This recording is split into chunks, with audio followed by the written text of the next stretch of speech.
નમસ્કાર. શ્રી સયાજી વૈભવ સાર્વજનિક પુસ્તકાલય અને શ્રી નરેન્દ્ર હીરાલાલ પારેખ જ્ઞાનધામ વતી આપ સૌ બાળકો, અહીંયા જે પણ વડીલો અને શિક્ષકો હાજર છે, સૌનું ખૂબ ખૂબ હૃદયથી સ્વાગત કરીએ છીએ. પેલી ડોસીમાની વાર્તા છે ને કે હું તાજી માજી થઈને પાછી આવીશ, ખબર છે? નાના હતા ત્યારે આપણે સાંભળી છે. તો તમે પણ વેકેશન પૂરું કરીને કદાચ તાજા માજા થઈને હવે નવા સત્રમાં જોડાઈ ગયા છો. અહીંયા પ્રથમ વાર કેટલા જણ આવે છે લાઇબ્રેરીમાં? પહેલી વાર આવો છો? થોડા છે, બાકીના આવી ગયા છે? Very good. વાર્તાલાપમાં કેટલા જણ આવ્યા છે? વાર્તાલાપ આપી ગયા છે? Very good, very good. અને શ્રોતા તરીકે આવો છો? અહીંયા સાંભળવા માટે આવો છો તમે? Very good. ચાલો, તમારા બધાનું ખૂબ ખૂબ અહીંયા સ્વાગત કરીએ છીએ. આજે આ પહેલો વાર્તાલાપ છે અને તમને ખ્યાલ હશે કે આપણે આ બાળ વાર્તાલાપનું આયોજન કરીએ છીએ. અત્યાર સુધી સેંકડો બાળકો પોતાના ગમતા પુસ્તક વિશે અહીંયા વાત કરી રહ્યા છે. ખૂબ ધ્યાનપૂર્વક સાંભળશો, જેથી જ્યારે વાર્તાલાપ પૂરો થાય છે ત્યારે આપણે ચર્ચાનો અવકાશ રહેશે. પ્રશ્ન પણ કરી શકો છો. ચાર વક્તાઓના પુસ્તકો ખૂબ જ સરસ છે, જેમાંથી તમને નવા વિચારો મળશે અને કંઈક કરવા માટેની પ્રેરણા પણ મળશે. તો આજના કાર્યક્રમનું સંચાલન કરવા માટે હું જયવીરને વિનંતી કરું છું.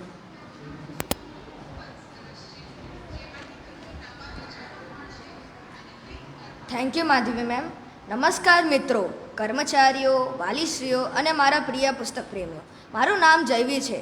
આજે બીજો શનિવાર એટલે બાળ વાર્તાલાપ. આજે આપણા સાથે ચાર વક્તાઓ છે જે ચાર પુસ્તકો લઈને આવેલા છે અને તે પુસ્તકનો પરિચય કરવા હું અહીંયા ઉપસ્થિત રહ્યો છું. આપ સૌનો સયાજી લાઇબ્રેરી બાળ વાર્તાલાપ કાર્યક્રમમાં હાર્દિક સ્વાગત છે. પુસ્તકો આપણો સાચો મિત્ર છે. પુસ્તકો આપણને જ્ઞાન આપે છે. પુસ્તકો આપણને નવી નવી દુનિયામાં સફર કરાવે છે અને જીવનમાં આગળ વધવાની પ્રેરણા આપે છે. તો આજે આપણે આજના કાર્યક્રમમાં આપણે એવા બાળકોને મળવાના છીએ જેઓ વાંચવાના શીખ ધરાવે છે અને પોતાના વિચારો તથા અનુભવો આપણા સાથે વેચવા માંગે છે. ચાલો મિત્રો, હવે વધુ સમય ન લેતા આપણે કાર્યક્રમની શરૂઆત કરીએ. આજે આપણા પહેલા વક્તા છે દર્શના અને તેની શાળાનું નામ છે PM શ્રી જવાહર નવોદય વિદ્યાલય અને તે કક્ષા 9માં છે. અને તેની પુસ્તકનું નામ છે હું છું પોલિયાના અને તેના લેખકનું નામ છે એલિનોર પોર્ટર. અને તેની હોબી છે સિંગિંગ, ડ્રોઈંગ, ક્રાફ્ટિંગ અને ક્નિટિંગ. અને તેના મોટા થઈને IAS બનવું છે. અને તેની સિદ્ધિઓ છે first rank in story telling, first rank in story making and second rank in singing and third rank in drawing. તો હું દર્શનાને પોતાનો વક્તવ્ય આપવા અહીં બોલાવું છું. દર્શના.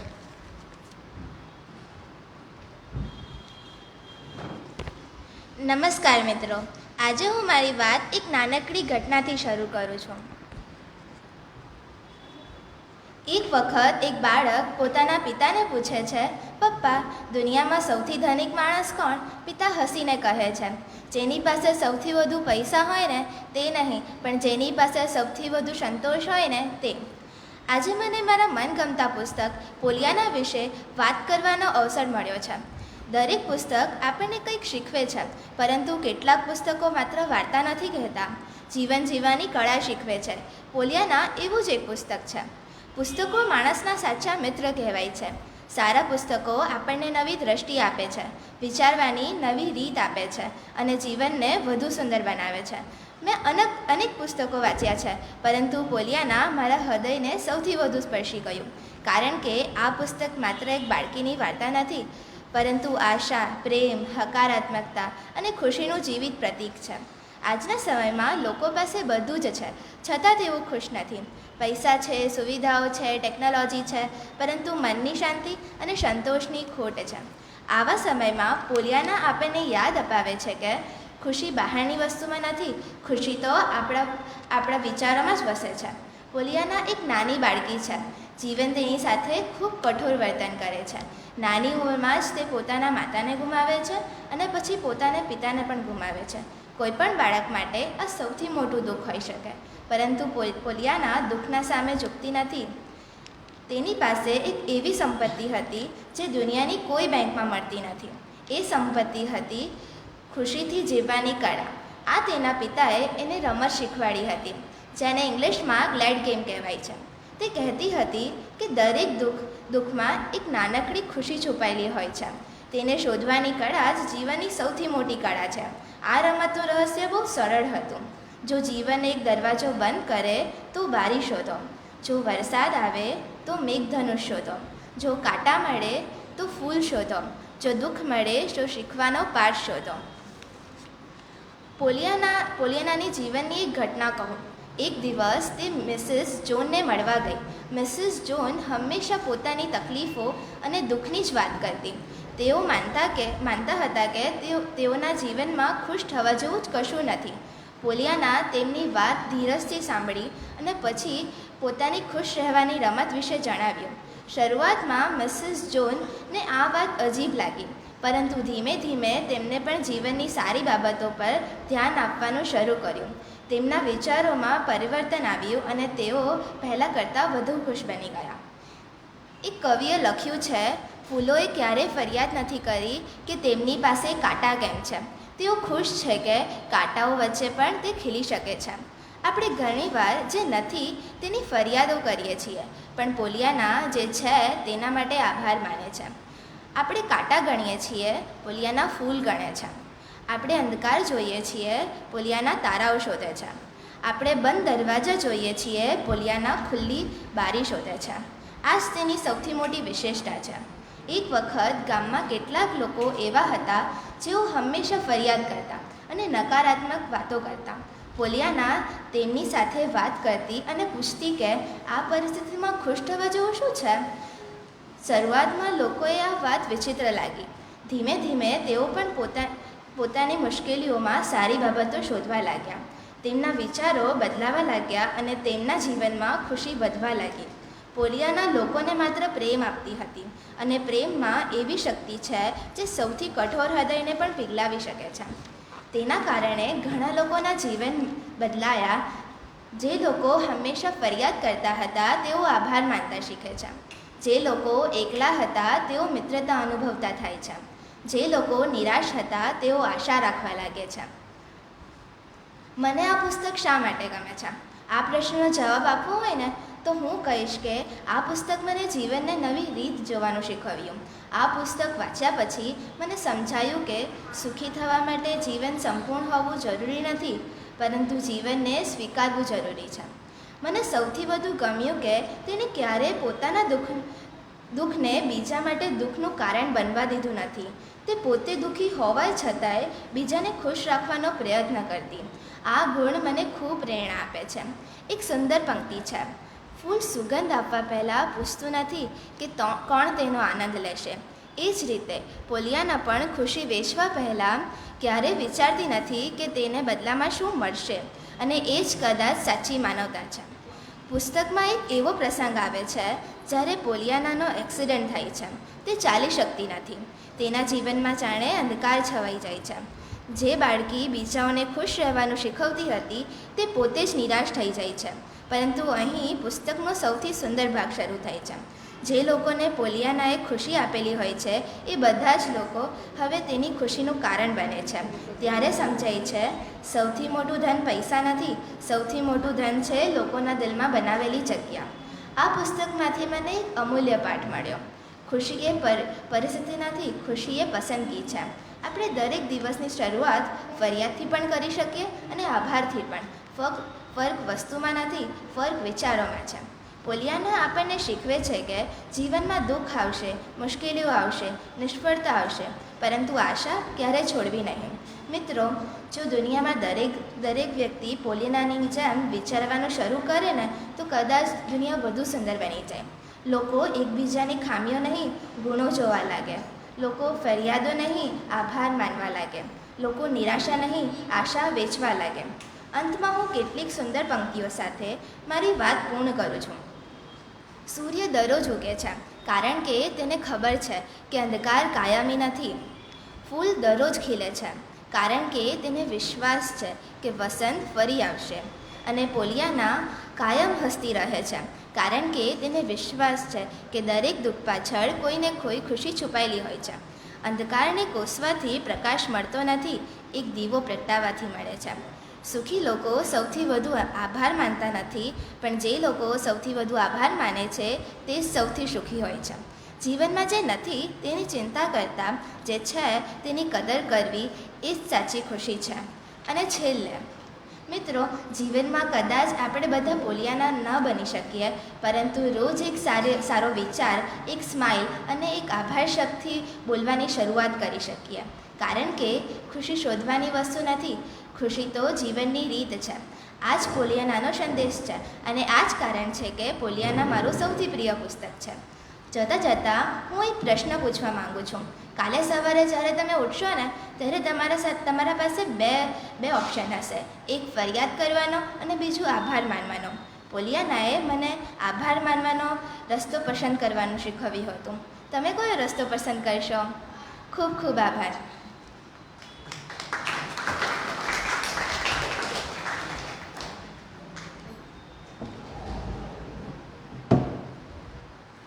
તાલીઓ તો પાડો.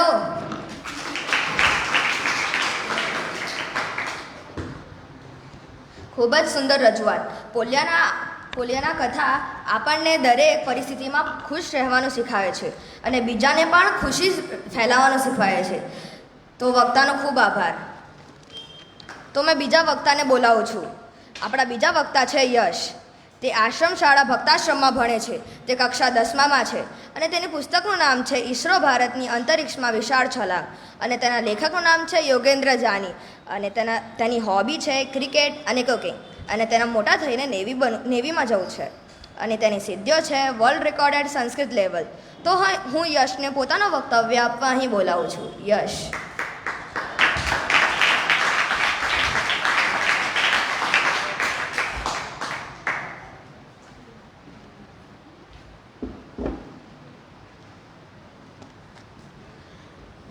જય શ્રી કૃષ્ણ. મારું નામ યશવેન્દ્રભાઈ ભાડચા છે.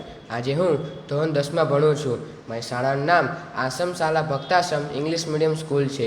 આજે હું તમને મારા પ્રિય પુસ્તક પર વાર્તાલાપ કરીશ. મારું પુસ્તક છે ઈસરો ભારતની અંતરિક્ષમાં વિશાળ છલાંગ. આ પુસ્તકના લેખક યોગેન્દ્ર જાની છે અને પ્રકાશક કૃષ્ણકાંત મદ્રાસી છે, અને આ આદર્શ પ્રકાશન દ્વારા પ્રકાશિત છે. આ પુસ્તક સર્વ ભારતીયોનું શાન વધારતી અંતરિક્ષ સંસ્થા ઈસરો પર છે, જેનો અર્થ ઇન્ડિયન સ્પેસ રિસર્ચ ઓર્ગેનાઇઝેશન છે. આ સંસ્થા ભારત સરકારના ડિપાર્ટમેન્ટ ઓફ સ્પેસ અંતર્ગતનો એક ભાગ છે. આ પહેલાં ઈસરો નહીં પણ ઇન્કોસ્પાર તરીકે ઓળખાતી હતી, જેમનો અર્થ Indian National Committee for Space Research તરીકે ઓળખાતું હતું, અને તેની સ્થાપના 1962માં ડૉક્ટર વિક્રમ સારાભાઈના વિઝન હેઠળ થયું હતું. ઈસરો એ ભારતનું ગૌરવ છે. ઓછી કિંમતમાં મોટા મિશનો કરવાની તેમની ખાસ તકેદારી છે. તે મોટા મિશન સરળતાથી અને સફળતાપૂર્વક પૂર્ણ કરે છે. આજે દરેક ભારતીય ગર્વ અનુભવે છે, કારણ કે ઈસરો જે આપણે અંતરિક્ષ સંસ્થા છે તે આજે અમેરિકા, રશિયા, જાપાન, ચીન સાથે કદમથી કદમ મિલાઈને ચાલી રહી છે, અને આ ઈસરોનું મેઇન હેડક્વાર્ટર બેંગ્લોર ખાતે આવેલું છે. તે બાદ 1967 દરમિયાન તે થુંબા રોકેટ મથકથી રોહિણી નામક હવામાન અભ્યાસ માટે પહેલું રોકેટ લોન્ચ કરવામાં આવ્યું હતું, જે સાઉન્ડિંગ રોકેટ તરીકે ઓળખાય છે. તેને છોડવામાં સફળતા મેળવી લીધી. પછી તેમને ઉપગ્રહ એટલે કે સેટેલાઇટ લોન્ચ કરી શકે તેવું રોકેટ પણ બનાવી શકાય તો વિચાર આવ્યો, અને તે કામ માટે વિજ્ઞાની વિનોદ કાલેને સોંપ્યું. પણ તેમને કહ્યું કે રોકેટને લોન્ચ કરવા માટે એક ભારતના પૂર્વ દેશના કાંઠે એકાદ લોન્ચિંગ મથક હોવું ઘટે, અને આ પૂરતી આંધ્રપ્રદેશના સરકારે એક શ્રીહરિકોટા ટાપુ આપ્યો, અને પછી બાંધકામ ચાલુ થઈ ગયું. પછી 1 ઓક્ટોબર સને 1917ના રોજ આ શ્રીહરિકોટા મથક ખુલ્લું મૂકવામાં આવ્યું હતું, અને પછી 2002માં આ શ્રીહરિકોટા સ્પેસ સેન્ટરને સતીશ ધવનની યાદમાં સતીશ ધવન સ્પેસ સેન્ટર તરીકે ઓળખાણ આપવામાં આવી. અને આટલું જ નહીં, ઈસરોના સ્થાપક ડૉક્ટર વિક્રમ સારાભાઈ, જેમનો જન્મ અમદાવાદમાં થયો હતો, તે આપણા ગુજરાત માટે ગૌરવ છે, અને ઈસરો માટે ઘણા સારા કામ કર્યા હતા. ઈસરો ફક્ત ચંદ્રયાન અને મંગળયાન જેવા મિશનો જ નહીં પણ ઘણી કઈ શોધો પણ કરી છે. એમાંથી જ હાઇબ્રિડ મોટર પરીક્ષણ, જે તમિલનાડુના મહેન્દ્ર સિટી ખાતે સવારે 6 કલાકમાં કરવામાં આવી હતી. અને આ તો એક શોધ થઈ, પણ ઘણી ખરી શોધો પણ કરી છે. કેરોસીનની મદદથી અંતરિક્ષમાં સેટેલાઇટ મોકલવામાં આવી હતી. આમાં વધુમાં વધુ પ્લેરોડ એટલે કે ભારી ભરકમ વસ્તુને સરળતાથી અવકાશમાં સરળતાથી જઈ શકે તે માટેની તકેદારી રાખી હતી. મુખ્ય શોધોમાં 2 શોધો છે, ક્રાયોજેનિક એન્જિન અને GSLV.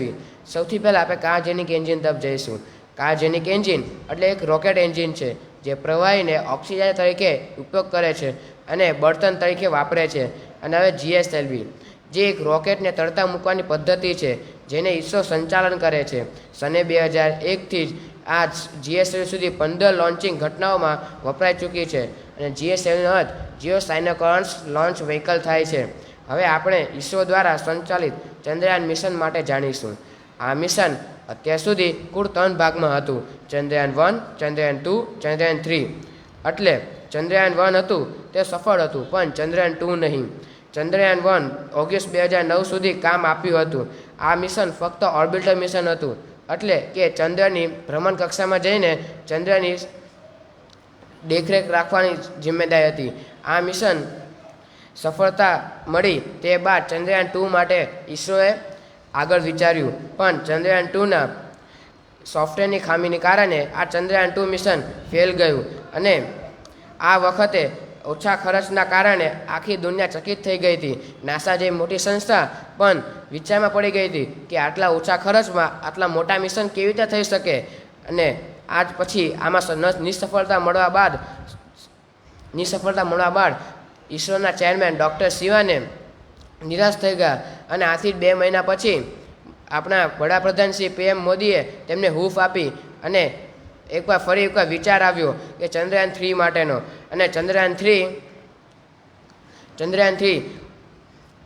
7/2019ના રોજ વડાપ્રધાન શ્રી મોદીએ ખુદ ઇસરો પહોંચ્યા અને પછી સર્વ સ્ટાફને પ્રોત્સાહન આપ્યું. અને ચંદ્રયાન 3 14મી જુલાઈ સને 2023ના રોજ તરતું મુકાયું. અને આમાં સફળતાપૂર્વક ચંદ્રની સપાટી પર ઉતરીને આખા વિશ્વમાં નામ કાઢી લીધું હતું.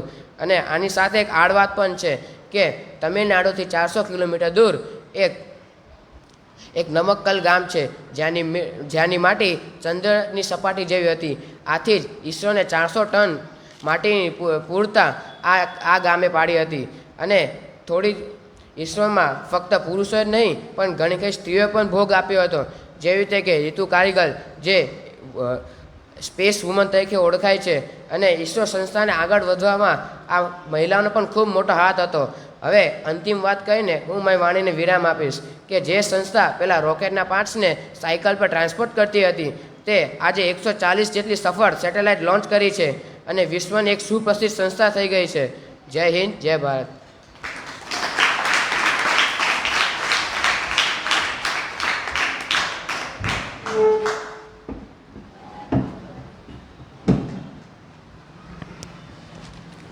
ખૂબ જ સુંદર રજૂઆત. આ પુસ્તક આપણને બતાવે છે કે દ્રઢ સંકલ્પ અને વૈજ્ઞાનિક વિચારસરણીથી ભારતે અંતરિક્ષ ક્ષેત્રમાં કેવી મોટી છલાંગ લગાવી છે. ખૂબ જ સુંદર. આપણે આગળ વધતા ત્રીજા વક્તાને બોલાવીએ છીએ, જેત્ર. તેની શાળાનું નામ છે સર જે હાઈસ્કૂલ અને તે કક્ષા 8માં છે. અને તેની પુસ્તકનું નામ છે ચેલેન્જથી ચેન્જ સુધી. અને તેના લેખકનું નામ છે lieutenant kernel doctor D.D. Goyal. અને તેને હોબી છે વાંચવાનું અને ચિત્ર દોરવાનું. અને તેને મોટા થઈને શિક્ષક બનવું છે. અને તેની સિદ્ધિઓ છે સ્માર્ટ કિડ GK ઓલિમ્પિયાડ 2025માં તે પ્રથમ આવ્યો હતો. તો હું જેત્રને પોતાનો વક્તવ્ય આપવા બોલાવું છું. જેત્ર.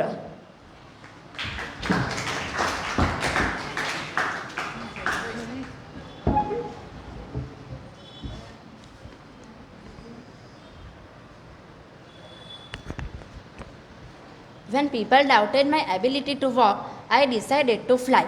સુપ્રભાત મિત્રો, તમને ખબર છે આ વાક્યો કોની પુસ્તકના છે? આ વાક્યો મારી પુસ્તકના લેખક લેફ્ટનન્ટ કર્નલ ડૉક્ટર D.D. ગોયલના છે. એમની આ બુક હતી અને એના પરથી જ મારી આજની આ પુસ્તકનું અનુવાદ થયું છે. ભારતીય સેના એ દુનિયાની સર્વોત્તમ સંસ્થા છે જે આપણને જીવન જીવવાનું પણ શીખવે છે. દરેક સૈનિક પાસે પોતાના જ બલિદાન અને હિંમતની કથાઓ હોય છે. અને એવા જ આપણે એક સૈનિક ડૉક્ટર D.D. ગોયલની કથા સાંભળવા આપણે જઈ રહ્યા છીએ. મુંબઈની મુંબઈ જેવા ગીચ ઉપનગરની સાંકડી શેરીઓમાં જન્મેલો એ છોકરો જેને ભીડભાડવાળી લોકલ ટ્રેનમાં મુસાફરી કરીને ભીડભાડવાળી શેરીઓમાં ભટકતા જીવનની શોધખોળ કરી અડધેથી કોલેજ છોડી દઈને એને નસીબ આજમાવ્યો. એક લેક્ચરર તરીકે નોકરી કરી અને પછી આર્મીમાં એનો પગ કપાઈ ગયો. એ રીતે આજે આપણે એમની સફર જોવા જઈ રહ્યા છે. તેમનો જન્મ મુંબઈ જેવા ગીચ શહેરમાં થયો હતો. એમની માતા અશિક્ષિત હતા અને પિતા એક સામાન્ય ધાબો ચલાવતા હતા. એમના માતા પિતા એમના શિક્ષણ પર ખૂબ ધ્યાન આપતા હતા, એટલે એમને પંચગાનીના બોર્ડિંગ સ્કૂલમાં મૂક્યા હતા. પણ મુંબઈમાં તો 11મા 12માંથી જ કોલેજનું ટેન્શન આવી જતું હોય છે, એટલે એમને પંચગાનીથી ફરી મુંબઈ ફરવું પડ્યું. એટલે એમને શરૂઆતમાં તો બોર્ડિંગ સ્કૂલમાં જ વિતાવ્યું હતું. એટલે એમને એમના પિતા સાથે વાત ન કરી હોવાથી એમની સાથે વાત કરવાનો ડર લાગતો હતો. પણ એ જ્યારે કિશોર અવસ્થામાં હતા ત્યારે એમના પિતાએ એમને જીવનના અમુક મૂલ્યો શીખવ્યા હતા, જે એમને જીવનમાં ખૂબ અનુસર્યા. પછી એ 1 વર્ષ તો અર્થહીન આમ તેમ ભટકવામાં જ કાઢી નાખ્યો. અને જ્યારે એ મુંબઈમાં હતા ત્યારે એમને ભીલાડમાં એમના પિતાના અવસાનના સમાચાર મળ્યા. એમના પરિવારનો આધારસ્તંભ તૂટી જવાથી શું થશે એમને ખબર જ નહોતી. એ ખૂબ દુઃખી હતા અને એમના ઘરના વડા તરીકે જોતી એમની માતાને જોઈને એ ખૂબ જ અસ્વસ્થ બની જતા હતા. એમને એમના થયેલા નુકસાનની દવા માત્ર સમય છે, એવો અહેસાસ એમને શિક્ષણ પૂરું થયા પછી થયો. પછી એમના લગ્ન 23 વર્ષની ઉંમરે 19 વર્ષની સંગીતા સાથે થયા હતા. સંગીતા એમની સાચી માર્ગદર્શિકા અને પ્રેરણામૂર્તિ બની. એમને મનોવિજ્ઞાનમાં માસ્ટર્સ કર્યું અને લેક્ચરર તરીકે પણ નોકરી કરી. લેક્ચરર તરીકે નોકરી કરતાં એમને આર્મી માટે અપ્લાય કર્યો અને સદનસીબે એમની પસંદગી પણ થઈ. એ પહેલાં તો દહેરાદૂનમાં ગયા અને ત્યાં એમની ટ્રેનિંગ કરી. પછી IMMમાં ઉત્તીર્ણ થયા અને જ્યારે એમની માતા અને પત્નીએ એમના ખભા ઉપર સ્ટાર્સ મૂક્યા ત્યારે એમને એમની એ પદવી પર ખૂબ ગર્વ થયો. એમની ડ્યુટી પહાડી વિસ્તારમાં હતી. હવે પહાડી વિસ્તારમાં 22 ઓક્ટોબર 2002ના દિવસે પાકિસ્તાનથી ગોળીબારો શરૂ થયો. એમાં એમનો પગ એક સ્ફોટક વસ્તુ પર પડ્યો અને એમનો એક પગ કપાઈ ગયો. એમને તરત જ હેલિકોપ્ટર મદદે તો આવ્યું, પણ એમને પહેલાં 2 હોસ્પિટલ પર લઈ જવામાં આવ્યા અને પછી મેઇન હોસ્પિટલ લઈ જવામાં આવ્યા. 23 કલાક પછી એ હોસ્પિટલ પહોંચ્યા હતા અને 23 કલાક એટલે લગભગ આખો એક દિવસ. એટલે એમને કેટલું દર્દ થયું હશે આપણે વિચારી પણ ન શકીએ. પછી એમને પુણે લઈ જવામાં આવ્યા, જ્યાં એમને કૃત્રિમ પગ આપવામાં આવવાનો હતો. અપંગતા એ શરીરમાં હોય છે પણ મનમાં નહીં એવું એમને સાબિત કર્યું છે. એમનો કૃત્રિમ પગ આવ્યા પછી એમને બેસી ન રહ્યા. એ હંમેશા એવું પોતાની જાતને એવું કહેતા હતા કે એવું કઈ જગ્યાએ લખ્યું છે કે હું ડાન્સ નહીં કરી શકું. એટલે એમને નૃત્ય કરવાનું શીખ્યું અને 500 થી 600 લોકોની વચ્ચે એમને સ્ટેજ પરફોર્મન્સ પણ કર્યું. અને એ બધામાંથી કોઈને પણ ખબર ન પડી કે એમનો એક પગ કૃત્રિમ હતો. પછી એવું બી કહેતા હતા કે એવું કઈ જગ્યાએ લખ્યું છે કે મેં ઉડી નહીં શકું. એટલે આર્મીમાં જોઈન થયા પછી એમને પેરાગ્લાઇડિંગ કરવાનો નિશ્ચય કર્યો. એમને ઘણી સંસ્થાઓમાં શોધ્યું, પણ એમને કોઈએ એમને સ્વીકાર્યા નહીં. પછી છેલ્લે ગુરુપ્રીત ઘિંસા નામના એક માણસે એમને સ્વીકાર્યા અને પેરાગ્લાઇડિંગની તાલીમ આપવાનું નક્કી કર્યું. 13 દિવસની આર્મીમાંથી રજા લઈને એઓ ગુરુપ્રીત ઘિંસા પાસે ગયા અને પેરાગ્લાઇડિંગ શીખ્યા. એમને એમાં પણ ઘણી મુશ્કેલીઓ પડી. એ જે પેરાગ્લાઇડિંગ કરવામાં આનંદ અનુભવતા હતા એ જ એમની પત્ની પણ અનુભવતી હતી. પછી એક વખત આર્મીમાંથી ઘણા અપંગ સૈનિકો માટે પેરાગ્લાઇડિંગ કરવાનું નક્કી કરવામાં આવ્યું. એમાં એ પણ હતા. એ એક ઝાડ પર અટકી ગયા અને એમનો કૃત્રિમ પગ તૂટી ગયો. એ ત્યાં સુધી ઝાડ પરથી નીચે ન આવ્યા કે જ્યાં સુધી એમનો નવો કૃત્રિમ પગ ન આવ્યો. અને એના પછી પેરાગ્લાઇડિંગ પણ કર્યું. કેટલી હિંમતવાળી વાત કહેવાય. એઓ પોતાની જાતને એવું પણ કહેતા કે હું એવું કઈ જગ્યાએ લખ્યું છે કે હું દોડી નહીં શકું. એમને મુંબઈની મેરેથોનમાં દોડવાનું નક્કી કર્યું. એમને પ્રેક્ટિસ કરી. એમને કપાયેલા પગમાંથી લોહી નીકળ્યું, સોજા થયા, પણ એ લગ્યા નહીં. એમની માતાની ઉંમર થવાથી એ હવે ખૂબ બીમાર રહેતી હતી. એમની સંભાળ રાખવી, મેરેથોનની પ્રેક્ટિસ કરવી અને પોતાના પરિવારને સમય આપવો ખૂબ મુશ્કેલ થઈ રહ્યું હતું એમના માટે. પછી એક દિવસ એ જ્યારે બહાર હતા ત્યારે એમને ખબર પડી કે એમની માતાનું અવસાન થયું છે. એ તરત જ ત્યાં આવ્યા અને એમના માતાના અંતિમ સંસ્કાર કર્યા. પણ બીજા દિવસે એમને મેરેથોન દોડવાનું હતું. તો હિંમત જ હારી ગયા કે હવે હું કેવી રીતે દોડી શકું. મારી માતાનું અવસાન થયું છે અને બીજા દિવસે હું કેવી રીતે દોડી શકું. પણ એમની પત્નીએ એમને આશ્વાસન આપ્યું કે કંઈ નહીં, તમે દોડો, તમારા પોતાના માટે નહીં પણ તમારી માતા માટે તો દોડો. એટલે એમને મેરેથોન દોડી અને એ મેરેથોનમાં પ્રથમ પણ આવ્યા. મોટાભાગના અપંગ લોકો સ્વિમિંગ નથી કરતા, પણ એમને તળાવમાં સ્વિમિંગ પણ કર્યું અને એમાં પણ પ્રથમ આવ્યા. પછી એક અભિયાન આવ્યું હતું જેમાં રોયલ એનફિલ્ડ પર એમને ખૂબ લાંબુ અંતર કાપવાનું હતું. એમાં અપંગ લોકો માટે પણ હતું. એટલે એમાં ગયા અને ખૂબ લાંબુ અંતર એમને કાપ્યું પણ ખરું. હવે શાંતિથી પોતાનું જીવન પસાર કરી રહ્યા છે. આ પુસ્તકમાંથી મને ઘણું બધું શીખવા મળ્યું કે મુશ્કેલ પરિસ્થિતિઓમાં આપણે હિંમત ન હારવી જોઈએ. આપણે બીજાના મનને સમજવું જોઈએ. આપણે ખૂબ જ ખરાબ વિચારો અને પ્રતિકૂળતામાં આગળ વધવું જોઈએ, જેથી આપણે આવનારી સંભાવનાઓનો સામનો કરવા તૈયાર હોઈ શકીએ. તમારી જાતને નમ્રતાથી કહેવું જોઈએ કે હું શ્રેષ્ઠ જ છું. પછી આપણે વક્તવ્ય આપતા હોઈએ છીએ અને આપણે કંઈ ભૂલી ગયા અને બીજા હસે છે, તો આપણે એના પર ધ્યાન ના આપીને આપણું વક્તવ્ય આગળ વધારવું જોઈએ. એ લોકો તો હસતા રહેશે અને ચૂપ પણ થઈ જશે. આપણને એના પરથી કંઈ ફરક પડવો ન જોઈએ અને આપણે હાથ ઊંચો કરીને પ્રશ્ન પૂછવાનું શીખવું જોઈએ.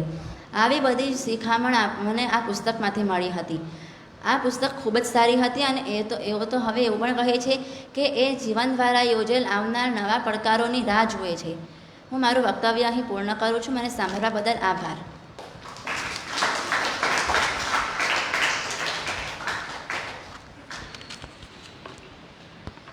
ખૂબ જ સુંદર રજૂઆત. ચેલેન્જથી ચેન્જ સુધી એ આપણને શીખવે છે કે જીવનમાં ગમે તે મુશ્કેલીઓ આવે પરંતુ હિંમત અને આત્મવિશ્વાસ તેને હરાવી દે છે. ડૉક્ટર ડીડી ગોયલ જીવનના તેનું ઉત્તમ ઉદાહરણ છે. તો હું હવે આ છેલ્લી ઘડીએ વધતા છેલ્લા વક્તાને બોલાવું છું. કાવ્યા. તેના શાળાનું નામ છે SGM શિરોયા અને તે કક્ષા 8માં છે અને તેની પુસ્તકનું નામ છે ઇકીગાઈ 14 અને તેના લેખકનું નામ છે હેક્ટર ગાર્સિયા અને તેની હોબી છે ડાન્સિંગ અને રીડિંગ અને તેને મોટા થઈને ડેન્ટિસ્ટ બનવું છે અને તેની સિદ્ધિઓ છે સ્ટેટ લેવલ જિમ્નાસ્ટિક ને નેશનલ લેવલ યોગા. તો હું કાવ્યાને પોતાનો વક્તવ્ય આપવા અહીં બોલાવું છું. કાવ્યા.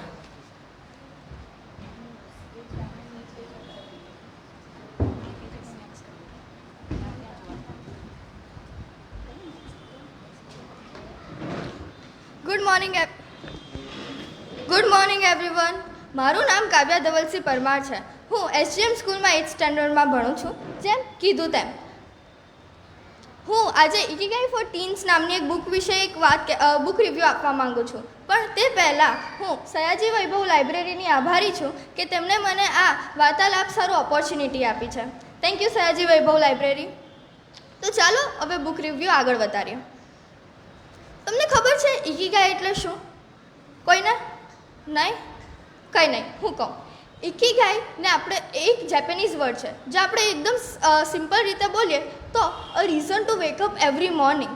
એક એવું રીઝન જે આપણને હેપી, એનર્જેટિક અને મોટિવેટેડ રાખે છે. એ એક ગોલ છે આપણો જે આપણને દરરોજ ઉઠાડવા સારું મોટિવેટ કરે છે.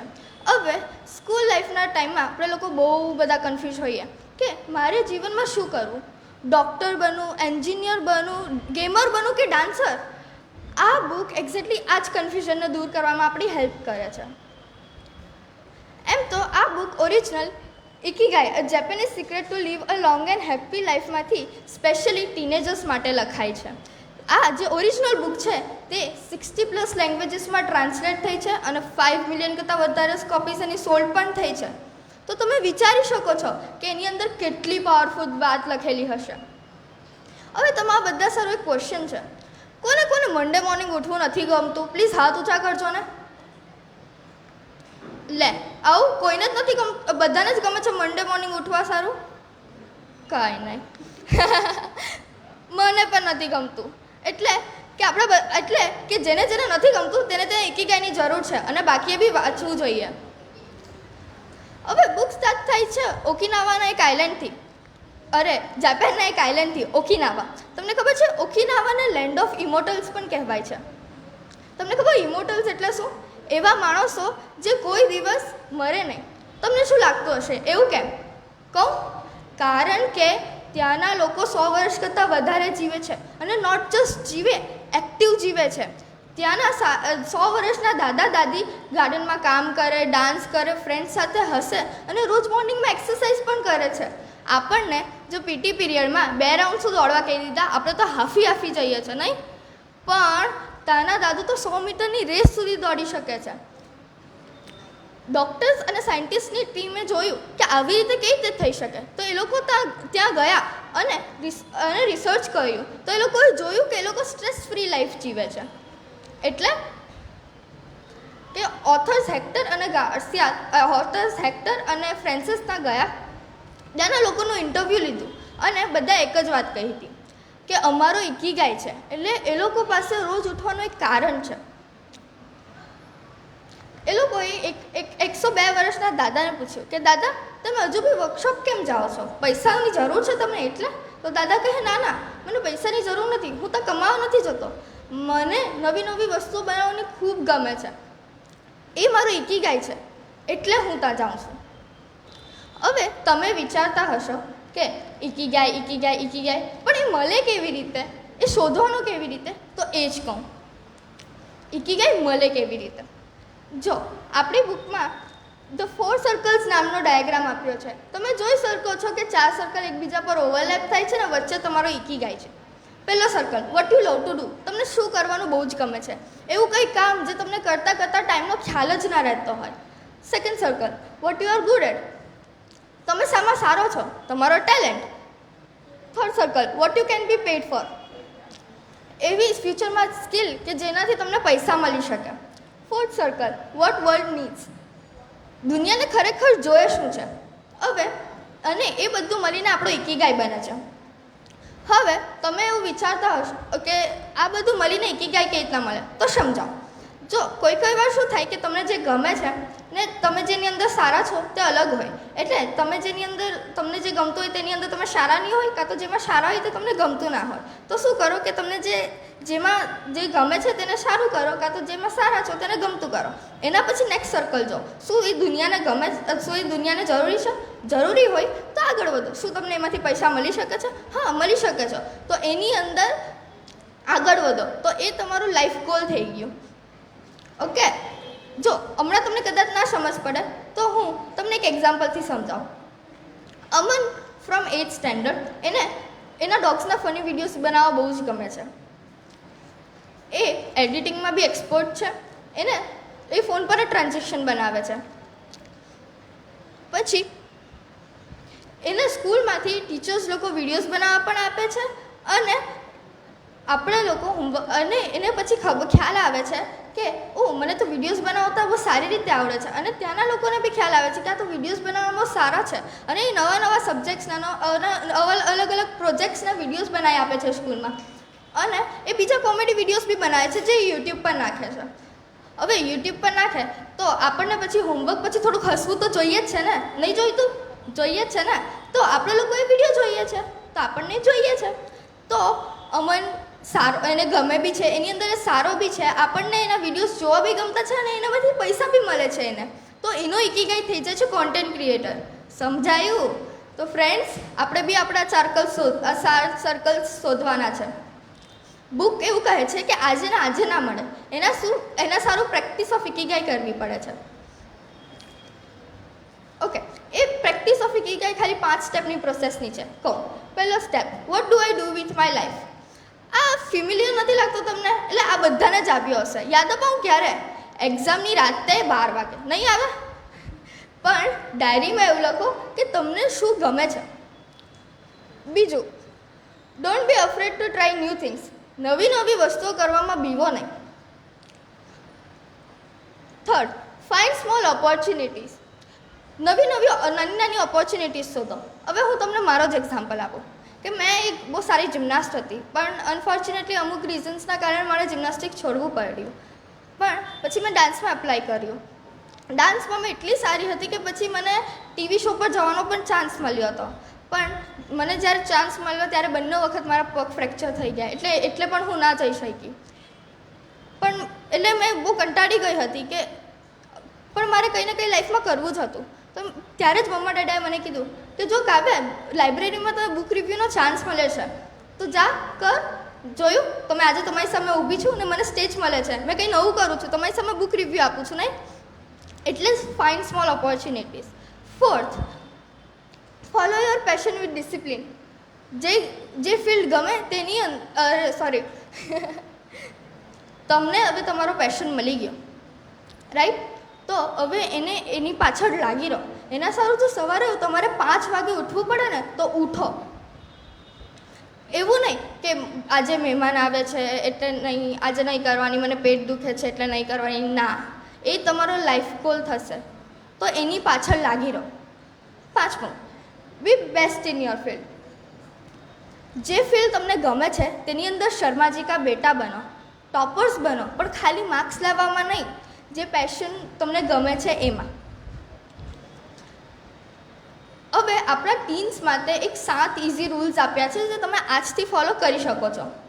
પહેલો rule, spend time outdoors.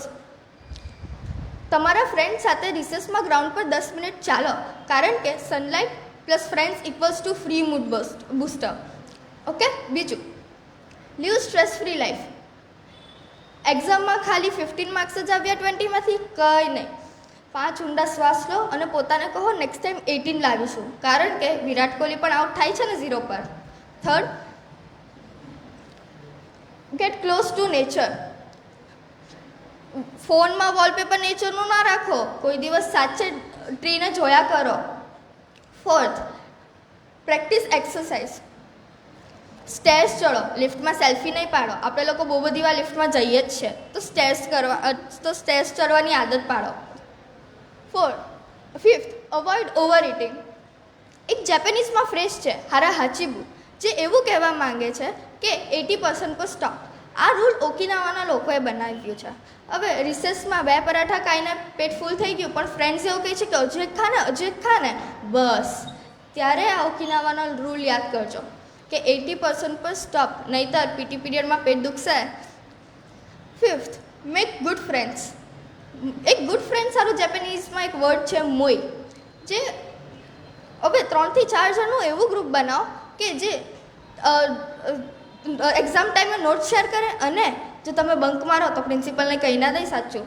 Okay. True Moai, I got your back. 7th, don't stop doing what you love. તમને જે ગમે છે તેની અંદર તે કરવાનું બંધ ના કરો. હવે હું તમને કીધું કે ઇકિગાઈના 4 સર્કલ શોધવાના છે, તો મેં તમને બીજો સ્ટેપ કીધો કે તમે જેની અંદર સારા હો તેને ગમતું કરો. પણ તમને તો ખબર છે ને કે તમને શું ગમે છે, તો કંઈ નહીં, એને કર્યા કરો. ભલે તમારો મેઇન ગોલ બીજો છે, પણ આ સાઈડ રીતે કર્યા કરો, કારણ કે એ તમને સ્ટ્રેસથી રિલીફ અપાવશે. ઓકે. હવે તમે વિચાર્યું હશે કે મેં આ બુક પર જ કેમ રિવ્યૂ આપ્યું, આમાં તો બહુ બધી બુક છે. મને આ બુક બહુ જ ગમી છે. ખબર કેમ? કારણ કે આ બુક સ્ટડીઝ વિશે નહીં, કરિયર પ્રેશર વિશે નહીં, આ વાત કરે છે જીવનમાં ખુશ રહેવાની, પર્પસ શોધવાની. આ બુકમાં એવા બહુ બધા એક્ઝામ્પલ્સ આપ્યા છે ઘણી બધી વસ્તુઓ સમજવા સારું. અને આ જે હું તમને સમજાવ્યું કે દેખાડ્યું, તે બુકની અડધીની એવી વસ્તુ નથી. તો તમે વિચારો એની અંદર કેટલું બધું આપ્યું હશે. અને એવા બહુ બધા પ્રિન્સિપલ્સ પણ આપ્યા છે જેનાથી તમે લાઈફમાં ઇમ્પ્લિમેન્ટ કરી શકો છો, એટલે કે એ તમારી લાઈફમાં સુધારી શકો છો. મારે લાસ્ટમાં એક લાઈન કહેવી છે જે મને બુકની આ બહુ જ ગમી હતી. બુક એવું કહે છે કે he who has a why to live can bear almost any how. એટલે જે માણસ પાસે કારણ છે જીવવા સારો, તે કોઈ બી પરિસ્થિતિઓમાંથી પસાર થઈને જીવી શકે છે. એટલે તમારો વાય, તમારો કેમ, એટલે જ તમારો ઇકિગાઈ છે. જો મને તો આ બુક બહુ ગમી છે અને આઈ હોપ તમે લોકો વાંચશો અને તમને પણ આ બુક બહુ ગમશે. લાસ્ટમાં ખાલી એટલું કહું છું કે આ બુક વાંચજો પાછળ એકવાર, અને thank you for listening to me. I hope તમને એકદમ ઇકિગાઈ ફિલ્ડ ડે રહે આખો. Thank you.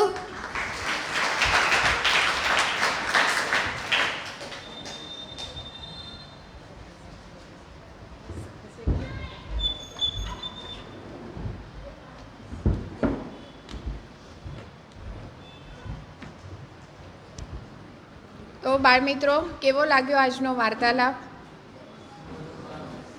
સારું, બરાબર ધ્યાન આપ્યું તો બધાએ?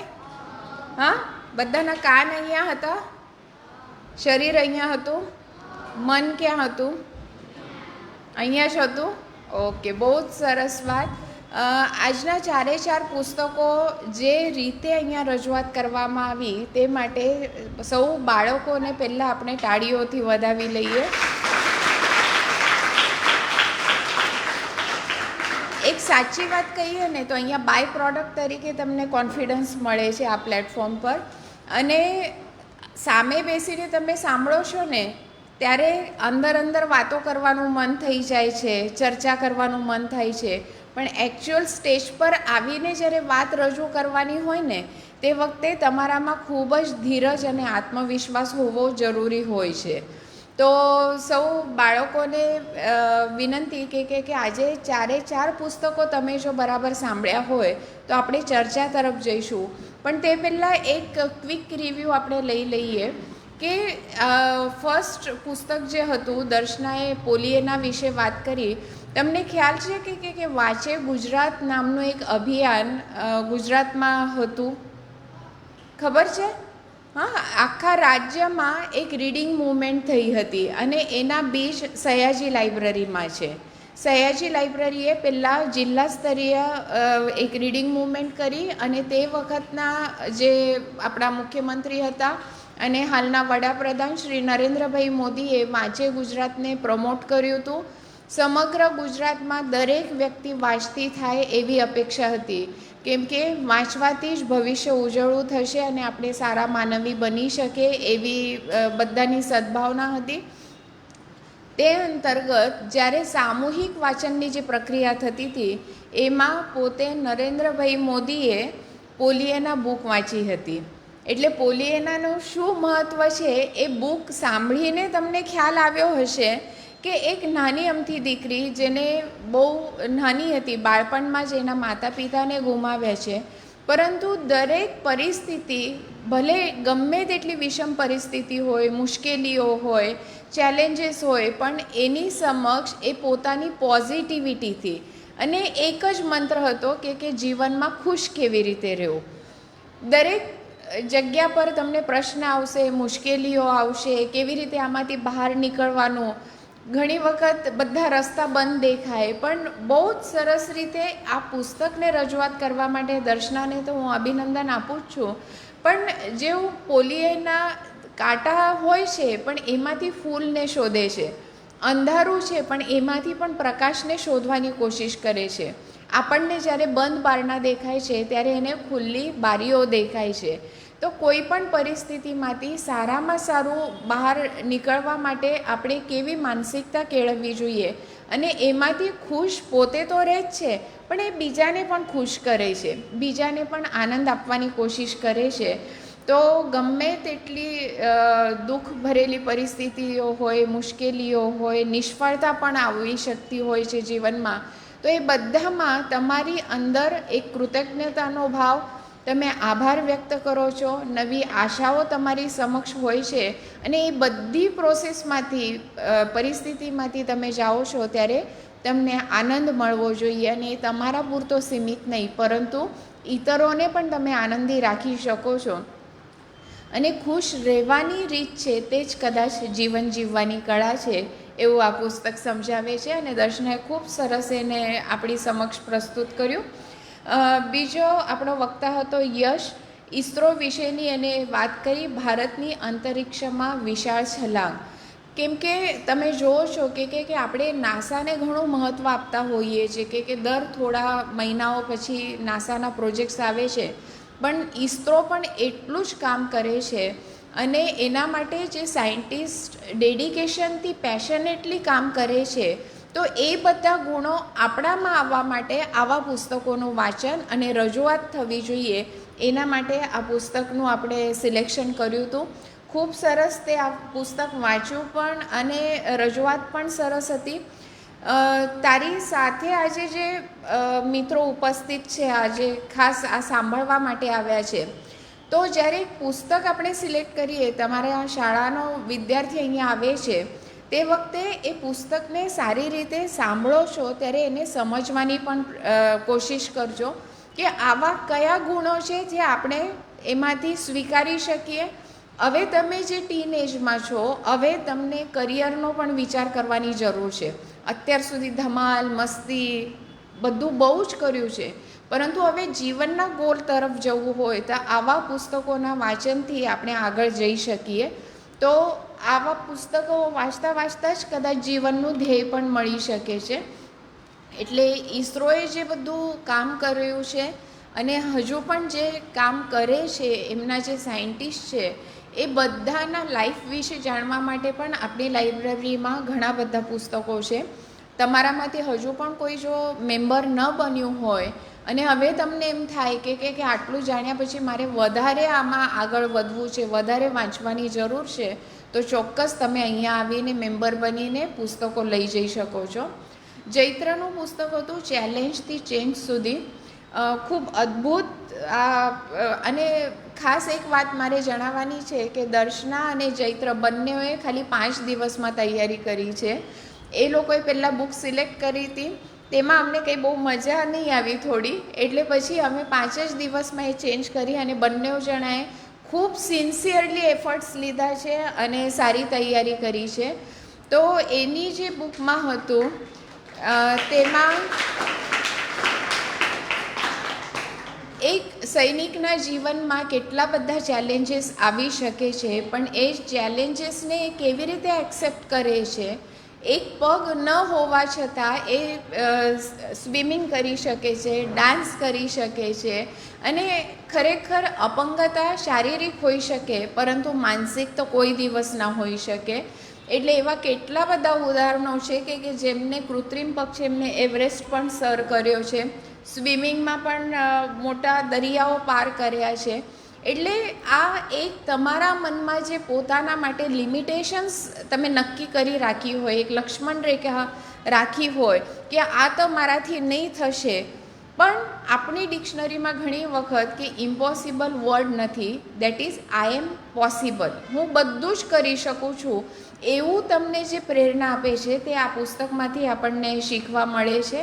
અને પહેલો પ્રસંગ તો બહુ જ ટચી હતો કે મમ્મીના અવસરના બીજા જ દિવસે એને મેરેથોન દોડવાની હતી, અને એકાદ હોય તો આમ માનસિક રીતે કે ના હવે કેવી રીતે, હું તો એટલો દુઃખમાં છું, પણ છતાં એની પત્ની પણ એને સપોર્ટ કરે છે અને મેરેથોન દોડે છે અને ફર્સ્ટ આવે છે. તો સચિન તેંડુલકરના પણ જીવનમાં આવા પ્રસંગ આવ્યા હતા, પણ દર વખતે life gives you 2 chances, 2 opportunities, કે તમારે નક્કી કરવાનું છે કે તમારે કયો ડિસિઝન લેવાનો છે. અને તે વખતે તમે જે અનુભવમાંથી પસાર થયા છો, તમે જે પુસ્તકો વાંચ્યા છે, તમે જે સંસ્કારોમાંથી આગળ આવ્યા છો, એ વિઝડમ તમને આપશે. એટલે એ અનુભવોમાંથી તમે કયો ડિસિઝન લો છો એ તમારે નક્કી કરવાનું હોય છે. એક ખૂબ સરસ વાર્તા મારા વાંચવામાં આવી હતી કે એક બહુ જ મોટો કોર્પોરેટર વર્લ્ડનો માણસ હતો, અને એ કાયમ વિચાર કરતો કે મારી પાસે કાયમ 2 ચોઇસીસ હોય છે, ત્યારે હું કઈ ચોઈસ સિલેક્ટ કરું છું ને એ પ્રમાણે મારો વિકાસ થાય છે અને એમાં જ સમાજનું ભલું પણ થાય છે. તો એક વખત ન્યુયોર્ક પાસે ખૂબ મોટું સ્ટોર્મ આવે છે, સાયક્લોન આવે છે, અને એમાં પછી બહુ જ નુકસાન થાય છે, અને લોકો કહે છે કે આમાંથી ઊભા થતાં કદાચ વર્ષો નીકળી જશે. ત્યારે એને શું કર્યું, એની ટીમને બોલાવ્યું અને બોર્ડ પર લખ્યું it is possible, it is not possible. અને પહેલો પ્રશ્ન કર્યો કે કોને એમ થાય છે કે આ પરિસ્થિતિમાંથી આપણે બહાર નીકળી શકીશું, એ લોકો મને જણાવે.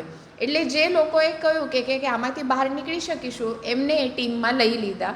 જેમને કહ્યું કે આ તો પોસિબલ જ નથી, કેવી રીતે આટલું બધું નુકસાન થઈ છે, કેટલો બધો મેન પાવર જોઈશે, કેટલી બધી મશીનરી જોઈશે અને વર્ષો લાગી જશે, એ ટીમને એમને અલગ કરી દીધી.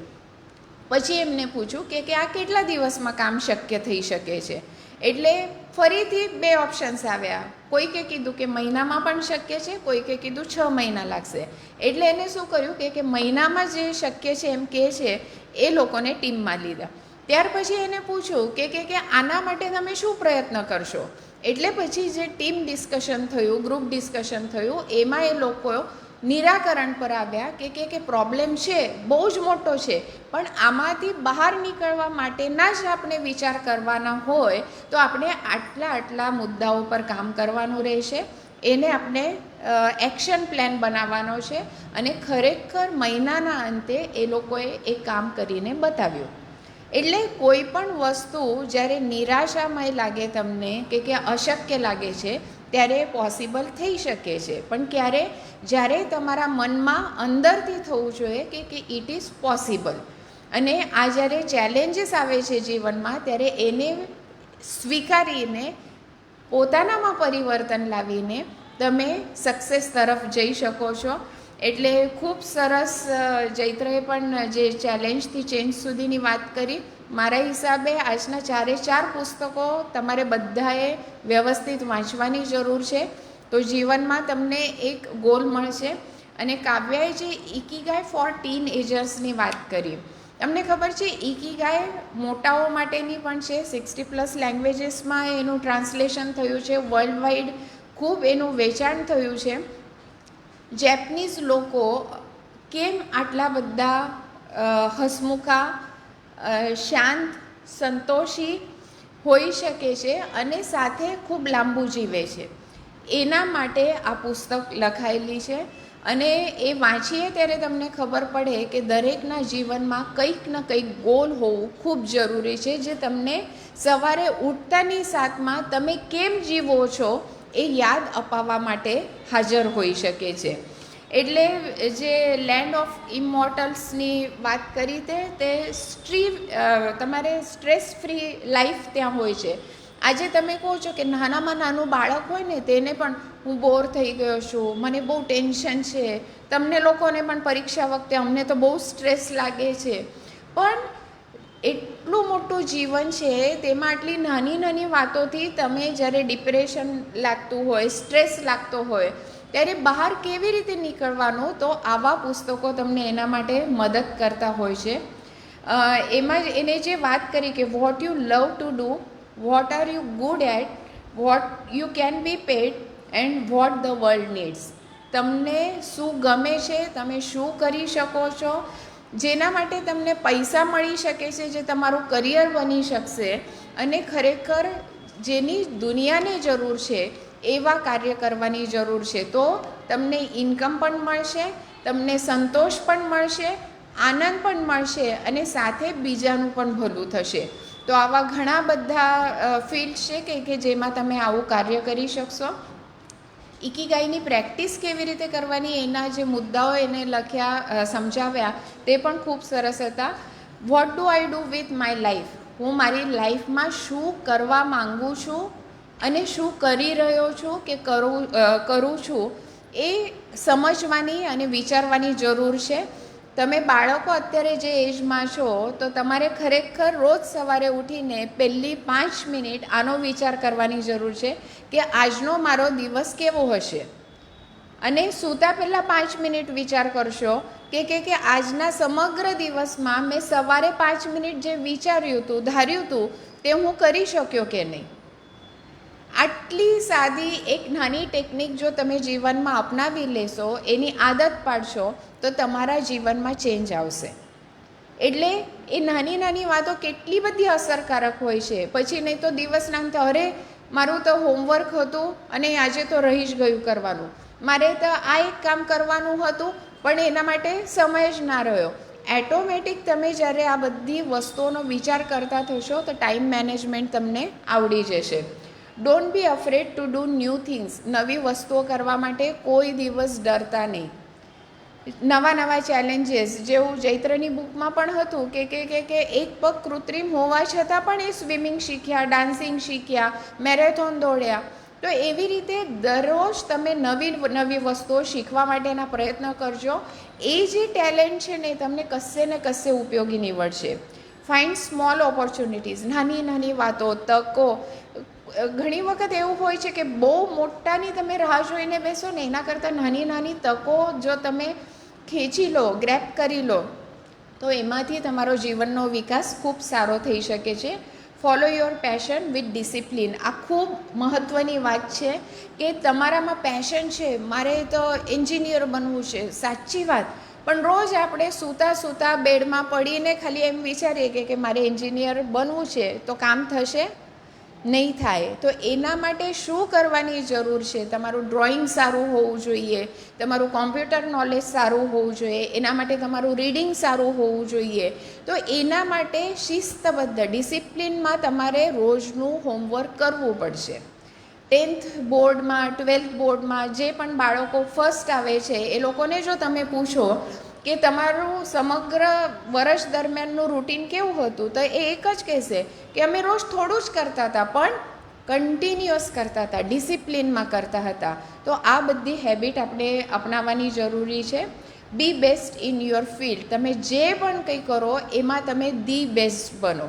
અને એ ક્યારે શક્ય બને છે? જ્યારે આપણે આ બધી ઇકીગાય આપણા જીવનમાં કેળવીએ છીએ તે વખતે.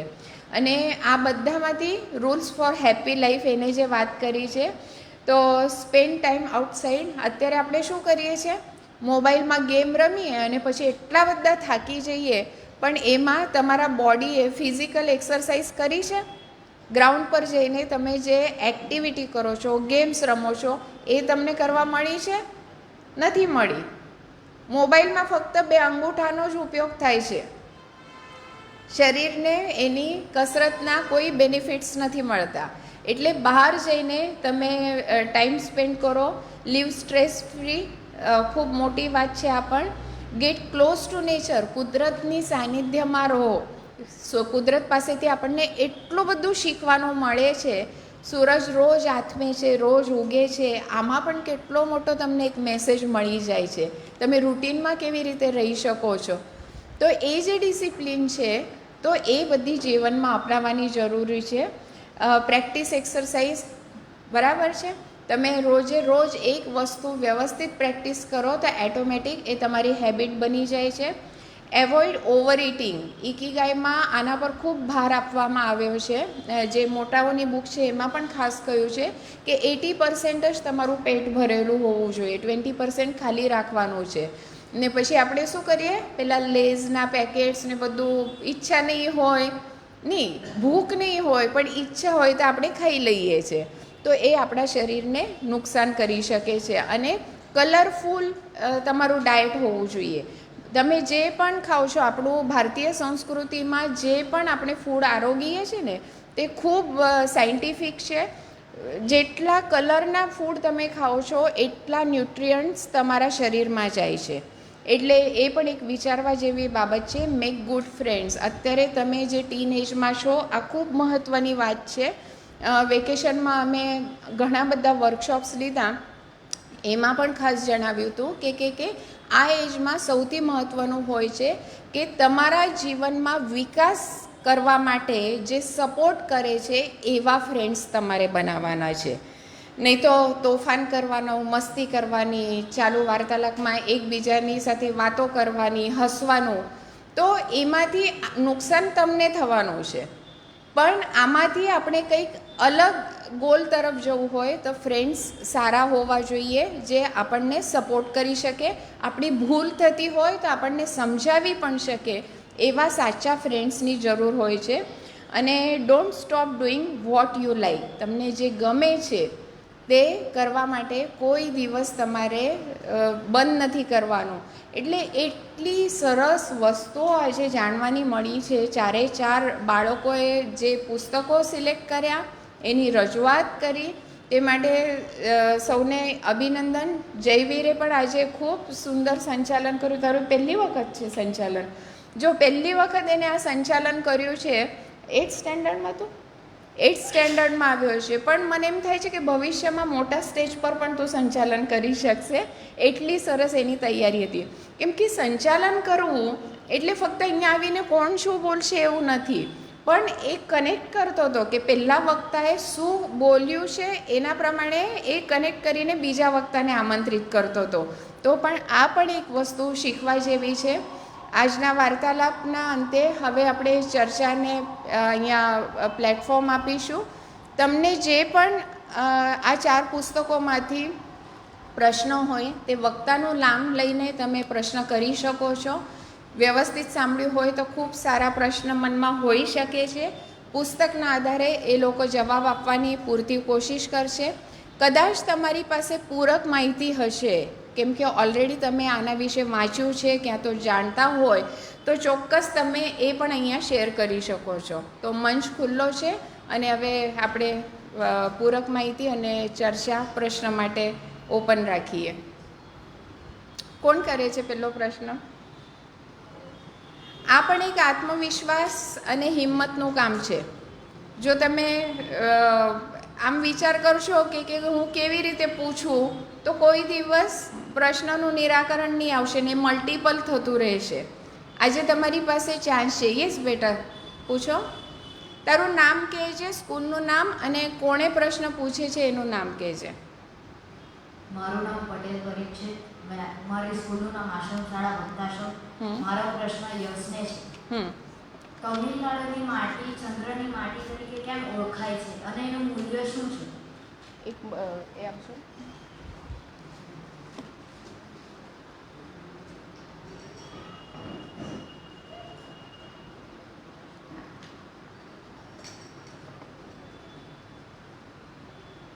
નવગ્ગલ ગામની માટી ચંદ્રની માટી જે ઓળખાય છે કારણ કે તેના ગુણધર્મ ચંદ્રની માટી જેવા જ છે, જે તે ઈશ્વરને પરીક્ષણ માટે સફળ માટે તે ઉપયોગમાં લીધી હતી. ખ્યાલ આવ્યો? સરસ. Next question. હા, આને આપજો. મારું નામ ચેત કંથારિયા છે અને મારી સ્કૂલનું નામ આશ્રમ શાળા ભક્તાશ્રમ ઇંગ્લિશ મીડિયમ સ્કૂલ છે. મારો પ્રશ્ન યશને છે. ઇસરો દ્વારા પ્રથમ રોકેટ કયું લોન્ચ કરવામાં આવ્યું હતું તેનું નામ જણાવો.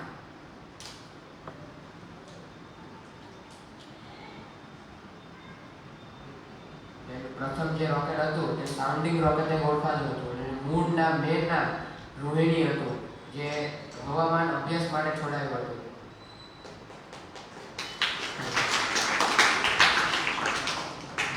સરસ. બીજા વક્તાઓને પણ પ્રશ્ન પૂછી શકશો. છોકરીઓમાંથી પૂછો, શરમાવાનું નથી. તમે બહુ ધ્યાનથી સાંભળતા હતા, હું જોતી હતી, એટલે ચોક્કસ પ્રશ્ન કરી શકશો. વિભૂતિ, પૂછો.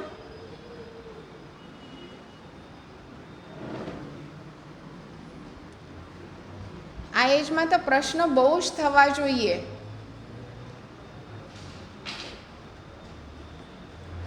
હા, પૂછો. First of all, my name is Patel Antik from Ashram School. મારો પ્રશ્ન યશ મારો મિત્ર ઠીક છે. મારો ક્વેશ્ચન તારો ઇસરોના રિલેટેડ જ છે. ચંદ્રયાન 2 ની લેન્ડિંગ દરમિયાન સોફ્ટવેરમાં શું ખામી આવી હતી? ચંદ્રયાન 2 હતું તે સોફ્ટવેરમાં ખામી હતી. થ્રસ્ટર જેથી જે નીચે આરામ ઉતરી શકે તેના કામ કરતા બંધ થઈ ગયા હતા. તમે લોકોએ ફક્ત એને જ બુક સાંભળી, બીજી બુક્સ નથી સાંભળી? એને જ પ્રશ્ન કરો છો, બીજાને પણ કરો. હા, પૂછો છે. હા, પૂછો છે. હા, પૂછો. આપ જેનિશા ડિસ્કસ કરીને. હા, પાછળ જેનિશા પહેલાંને આપજો.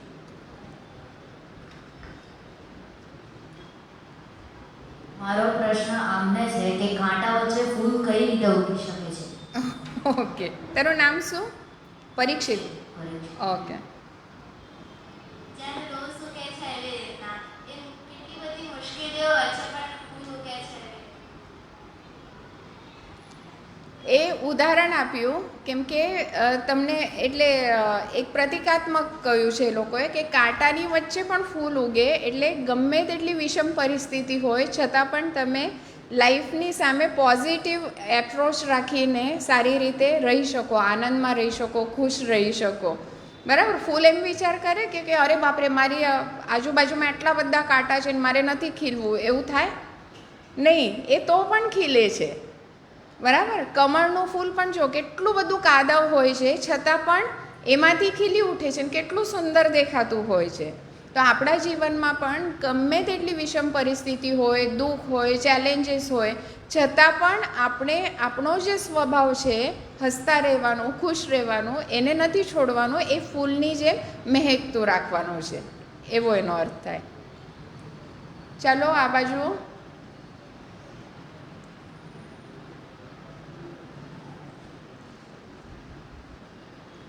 અંદર અંદર ચર્ચાઓ કરો છો કે પ્રશ્ન પૂછવા માટે તૈયારી કરો છો? પૂછો પૂછો, આજે ચાન્સ છે તમને.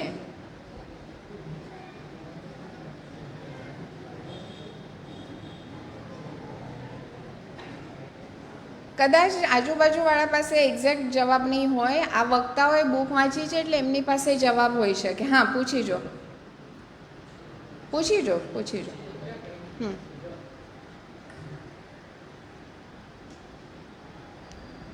મારું નામ વિક્રમ છે. બગદાણા સ્કૂલમાં ભણું છું. મારો ક્વેશ્ચન કોને? કાવ્યાને. હા. કે એમણે કીધું કે લેન્ડ ઓફ ઇમોર્ટલ છે તે જાપાનમાં, તે અત્યારે બી છે, ત્યાં બધા 100 વર્ષ ઉપર અત્યારે બી જીવે છે. કાવ્યાને માઈક. હા, અત્યારે પણ એટલું જીવે છે અને ત્યારે પણ એટલું જ જીવતા હતા. અત્યારે જ મારા એક રિલેટિવ જાપાન જઈ આવ્યા અને એમને વાત કરી કે આપણે કહીએ છીએ કે જાપાન 100 વર્ષ આગળ છે આપણાથી, ટેકનોલોજી, સાયન્સ એ હિસાબે. તો કે એવું નથી, એ 2026માં જ છીએ, આપણે પાછળ છીએ. તો આ વસ્તુ ધવલભાઈ મને બહુ ગમી જાણી ત્યારે, કેમ કે એટલું બધું ડિસિપ્લિન એ લોકો અને રિસ્પેક્ટ અને જે રીતે જીવવાની એમની સ્ટાઇલ છે, લાઈફ સ્ટાઇલ છે, તો એ બધામાં એ લોકો બાળપણથી એવી રીતે ટ્રેનિંગ આપે છે કે આ લેન્ડ ઓફ ઇમોર્ટલ છે, દેટ ઇઝ પોસિબલ. જે લોકોએ કહ્યું કે કુદરતની સાનિધ્યમાં રહો, ડિસિપ્લિનમાં રહો, જીવનમાં કંઈક ગોલ રાખવો જોઈએ, તો આ બધી વાતો ત્યાં એટલી બધી ઇમ્બાઇબ થઈ છે, અંદર ઉતારી દીધી છે કે ઇટ ઇઝ પોસિબલ. એટલે હજી પણ ત્યાં એવરેજ જે આપણે ત્યાં આયુષ્ય હોય છે એના કરતાં ઘણું વધારે છે. અને 90-100 અને દે આર સો એક્ટિવ. ત્યાંના દાદા દાદીનું તારા બુકમાં પણ જે ઉદાહરણ આવ્યું છે, પણ એકચ્યુઅલી જો તમે રીડ કરશો, ઘણી વખત ન્યૂઝપેપરમાં પણ જેપનીઝ આર્ટિકલ્સ ને બધું ખાસ આવે છે એમની લાઈફસ્ટાઈલ પર, તો એમાં એ લોકો લખે છે કે દે આર સો એક્ટિવ કે મોટા મોટા દાદા દાદી હોય ને 80-90 વર્ષના, એ લોકો પણ ઘરમાં કામ કરતા હોય, બહાર જોબ કરતા હોય, રેગ્યુલર એક્સરસાઇઝ કરતા હોય. તો આ બધું આપણે પણ જીવનમાં ઉતારવાની જરૂર છે. એટલે આળસ તો દૂર જ છે એ લોકોથી, અને એટલા માટે કદાચ આ બધું શક્ય હોઈ શકે છે. સરસ પ્રશ્ન હતો. નેક્સ્ટ. છોકરીઓમાંથી એક પણ નથી આવ્યો પ્રશ્ન. આવું કેમ? આજે તો બે વખત અહીંયા છોકરીઓ આવી છે ને કેટલી સરસ વાતો કરી છે. હા બોલો, આમને આપજો. સરસ સરસ. મારો પ્રશ્ન કાવ્યને છે કે ઇકીગાઈ અને આપણા વર્ષનામાં શું જોઈન્ટ શું છે એના બંનેના વચ્ચે? શામાં વર્ષના એટલે ઇકીગાઈથી એ લોકો ઉઠે, પણ એમ કેમ કે ઇકીગાઈ છે અને વર્ષ એટલે કેટલા વર્ષ જીવ્યા એનામાં શું એનું જોઈન્ટ શું છે? નથી. એ ઇકીગાઈ છે તે કારણ છે કે આપણે લોકો રોજ એટલે જેમ મેં કીધું કે વર્ષ કે લાખનો અર્થ નથી, એ આપણે લોકો જીવીએ છે કારણ કે એ આપણને ઉઠાડે છે રોજ જીવવા સાથે, રોજ ઉઠાડે છે, જેનાથી આપણે લોકો જીવીએ છીએ. વિક્ટર ફ્રેન્કલિનની એક બુક છે મેન સર્ચ ફોર મિનિંગ. અહીંયા જે મોટા બેઠા છે એમને ખબર હશે, હિટલર જ્યારે કેમ્પમાં બધાને ખબર ને શું કરતો હતો ને બધું તમે કદાચ વાંચ્યું હશે, તો એટલી ખરાબ પરિસ્થિતિમાંથી એવા જ લોકો જીવી શક્યા એ કેમ્પમાંથી કે જેમના લાઈફમાં કંઈક ગોલ્સ હતા. તો તમારા લાઈફમાં ગોલ હોવું કેમ જરૂરી છે તે આવા પુસ્તકોના વાંચનથી તમને ખબર પડશે. બરાબર? નહીં માફ, નીચું નિશાન, નિશાન ચૂક માફ, પણ ગોલ્સ તમારા કાયમ હાયર સાઈડ પર હોવા જોઈએ. અને એટલા માટે પણ સારા પુસ્તકોનું વાંચન કરવું ખૂબ જરૂરી છે કે જેમાંથી આપણને પ્રેરણા મળે છે. પ્રેરણા કોઈ દિવસ મળતી નથી, અપાતી નથી, એ આપણે મેળવવાની હોય છે. અને એ શામાંથી મળે છે? પુસ્તકોથી મળે છે. આપણા આજુબાજુમાં કોઈક એવા વ્યક્તિ હોય કે જેમના જીવનમાંથી આપણે શીખી શકીએ છીએ. તો એ રેફરન્સમાં ઇકીગાઈમાં આનો ઉલ્લેખ છે. નેક્સ્ટ. હા હા હા એ કંઈક વધારે આના વિશે કહેવા માંગે છે. પ્રશ્ન બહુ સારો હતો. ઇકીગાઈ ઇઝ બેઝિકલી આપણો ગોલ, આપણો ઓબ્જેક્ટિવ ઓફ લાઈફ. તો એમાં અને આપણી ઉંમરમાં શું ફરક છે? બેઝિકલી બે કેસીસ છે. એક તમારું ઇકીગાઈ વગરનું જીવન અને એક ઇકીગાઈ સાથેનું જીવન. ટેક અ બેક કેસ કે ભાઈ ઇકીગાઈ નથી આપણી પાસે, તો આપણું લાઈફ કેવી હોય? રોજ ઉઠીએ, જેમ થયું તેમ કરીએ, કાંઈ નહીં. Is there any motivation? કોઈ મોટિવેશન નથી. આજે ઉઠ્યા, કોઈએ ફોન કર્યો, હા ચાલ જવાના, જઈને ફરી આવીને સુઈ જઈએ. સ્કૂલે ગયા, નોકરીએ ગયા, આવ્યા, ખાધું પીધું, સુઈ ગયા. There is no motivation at all. બરાબર? જ્યારે તમારી પાસે ઇકીગાઈ હોય, ઓબ્જેક્ટિવ હોય, તો તમારી પાસે પ્લાનિંગ હોય, તમારી પાસે ટાઈમ ટેબલ હોય કે આજે મારે આ કરવાનું છે, આવતીકાલે હું આ કરીશ, આવતીકાલે આ લેવલ પર પહોંચીશ, પરમ દિવસે આ લેવલ પર પહોંચીશ. અને જ્યારે તમે કંઈક વસ્તુ ડિસાઇડ કરો કે મારે આ કરવું છે, તમે જ્યારે એ અચીવ કરો છો, એના માટેના પ્રયત્નો આપી તમે અચીવ કરો, તમને હેપીનેસ મળે, તમે ખુશ થાવ, એ તમને ઇન્સ્પાયર કરે. Every day you can inspire કે ભાઈ આજે મારે મેથ્સના આટલા એક્ઝામ્પલ સોલ્વ કરવા છે, મને મેથ્સના આ એક્ઝામ્પલ નથી ફાવતા, તો સરને પૂછીને હું આવતીકાલથી સોલ્વ કરતો રહીશ. અને પરમ દિવસે તમે એ જ જે કંઈ ફેક્ટર હોય તેમાં તમે એકદમ માસ્ટર થઈ જાઓ અને તમે બીજાને શીખવતા થઈ જાઓ. જે વસ્તુ પર તમે પાછળ પડતા હતા, લોકો તમારી મજાક ઉડાવતા હતા, હસતા હતા તમારા પર, આજે એ વસ્તુ તમે લોકોને શીખવતા થઈ જાઓ છો. એટલે દેટ બીકમ્સ યોર મોટિવેશન અને એ તમને ઇન્સ્પિરેશન આપે. And that's why you live more longer because you are giving an inspired life. Okay, so that was the correction. ચલો, બીજા કોઈને પૂરક માહિતી ક્યાં તો પ્રશ્ન હોય તો હા, પેલા છોકરાને એક પ્રશ્ન છે, આપો ને એને. નામ શું બેટા તારું? ઓકે, કઈ સ્કૂલ? અકિલીન, વેરી ગુડ. કાવ્યાને? હા, ઇકીગાઈ માટે.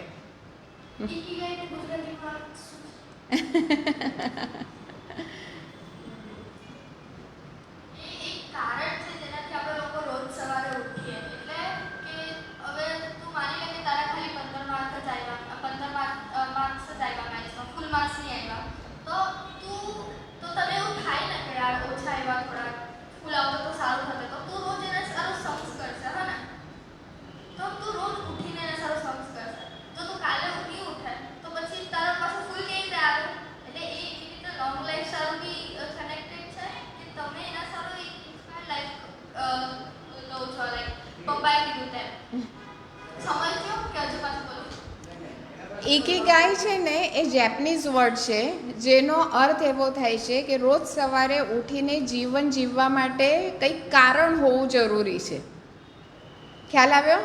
કે તમારા લાઈફમાં તમને કંઈક અચીવ કરવું છે, ગોલ. એને જે ઉદાહરણ આપ્યું તે એકદમ પરફેક્ટ હતું. સપોઝ તારે જે કંઈ બનવું છે એના માટે અત્યારે તું શું કરી રહ્યો છે, એના માટે તારા મનમાં શું વિચાર આવે છે જે તું ડિસિપ્લિનથી ફોલો કરશે કાયમ માટે અને તારા ગોલ તરફ જશે. એ જે ઉઠવા માટેનું કારણ, કંઈક કૃતિ કરવા માટેનું જે કારણ છે, દેટ ઇઝ ઇકીગાઈ. એને ઇકીગાઈ કહેવાય. બીજા? દર્શના અને ચૈત્ર માટે કોઈ પ્રશ્ન છે? ઓકે, મારો પ્રશ્ન હવે દર્શનાને છે કે પોલિયના બુક તને ખૂબ ગમી, પણ એવો કયો ગુણ પોલિયનનો તને ગમ્યો કે જે તું જીવનમાં ઉતારવા માંગે છે?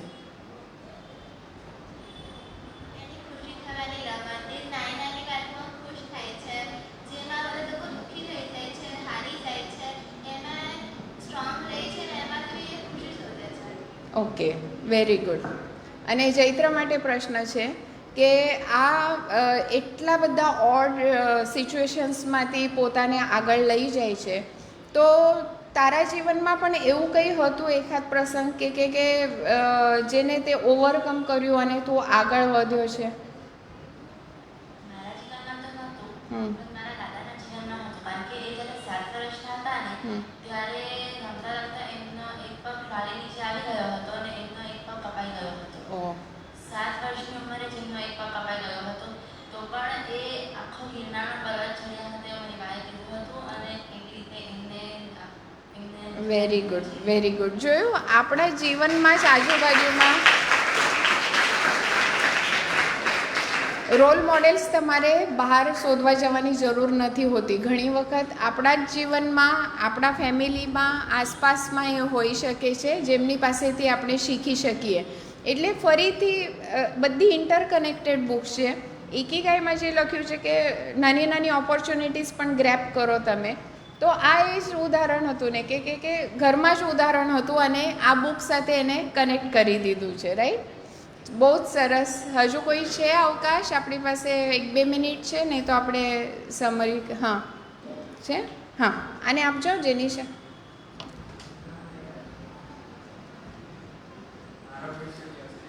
હા, ઈસરોમાં જે પુરુષોનું જેટલું યોગદાન છે એટલું જ મહિલાઓનું પણ યોગદાન છે. Right. તો એમાં મુખ્ય યોગદાન જે મહિલાનું છે એનું નામ શું? એમ તો ઘણી ખરી સ્ત્રીઓ છે જેને ઈસરોમાં ભાગ ભજવ્યો છે. તો એમાં મેં જોવા જઈએ તો રીતુ કારીગર જે સ્પેસ વુમન તરીકે પણ ઓળખાય છે. ખૂબ સરસ. અને ખરેખર ઈસરોમાં મહિલાઓની સહભાગિતા પણ ખૂબ અમૂલ્ય છે. અને પેલું મિશન મંગળ કે કયું હતું એમાં એ લોકોનો રોલ ખૂબ અગત્યનો હતો. તો અહીંયા બેઠેલી બધી છોકરીઓને પણ ખાસ વિનંતી, અને છોકરાઓએ પણ ખૂબ સરસ પ્રશ્ન તો કર્યા જ છે, પણ અહીંયા આવતા રહો તમે. તમારી સ્કૂલના વિદ્યાર્થી વાર્તાલાપ આપે છે તો જ આવવાનું એવું નથી. તમે જો સ્કૂલમાં રિક્વેસ્ટ કરશો તમારા પ્રિન્સિપલને, ટીચરને, અહીંયા ટીચર્સ પણ ઉપસ્થિત છે એમને પણ હું કહું છું કે દર મહિનાના બીજા શનિવારે જ્યારે બાળ વાર્તાલાપ હોય છે, એટલા સરસ પુસ્તકો વાંચીને આ લોકો અહીંયા રજૂઆત કરતા હોય છે. તમને પણ એમ થશે કે અમે પણ આ બુક્સ વાંચીએ. નેક્સ્ટ ટાઈમ તમને પણ ઈચ્છા થશે કે અમે પણ અહીંયા આવીને વાર્તાલાપ આપીએ. કેમ કે 1 કલાકમાં તમને 4 પુસ્તકો વિશે જાણવાનું મળે છે. અને એટલી સરસ બુક્સ, એમાંથી કેટલું બધું આપણે જ્ઞાન પ્રાપ્ત કરી શકીએ છીએ, એ ગુણો ઉતારવા માટેની કોશિશ કરીએ છીએ. વધુ માહિતી જોઈતી હોય તે પુસ્તકો તમે જાતે અહીંયા લાઇબ્રેરીમાં આવીને લઈ જઈ શકો છો, વાંચી શકો છો. તો આજનો વાર્તાલાપ ખૂબ સરસ રહ્યો. આજના 4 બાળ વક્તાઓનું સન્માન કરીએ છીએ લાઇબ્રેરી તરફથી.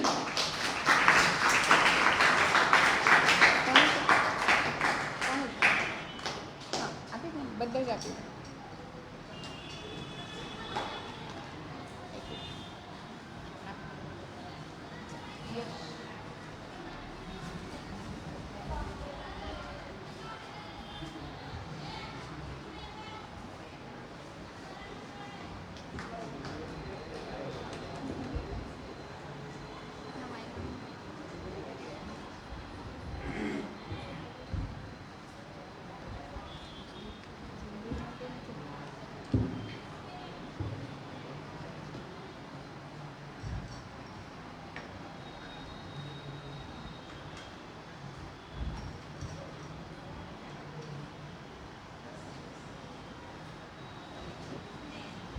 આજના બાળ વાર્તાલાપને આપણે અહીંયા વિરામ આપીએ છીએ. પરંતુ તે પૂર્વે શ્રેષ્ઠ પ્રશ્નકર્તા પરીક્ષિત, જેને તામિલનાડુની માટી ચંદ્રની માટી તરીકે કેમ ઓળખાય છે એવો પ્રશ્ન કર્યો હતો. તો એને આપણે પ્રશ્નનું જ છે ને ખાલી. તો એના ભાગે તારું નામ, સ્કૂલનું નામ અને ધોરણ પછી લખાવી જજે અહીંયા. ઓકે? અને ખૂબ સરસ વાર્તાલાપ રહ્યો. ફરી એક વખત તમારા સૌનું અભિનંદન, આભાર. અને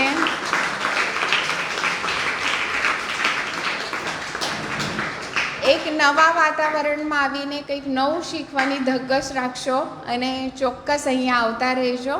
ખૂબ ખૂબ શુભેચ્છાઓ. શુભ દિવસ.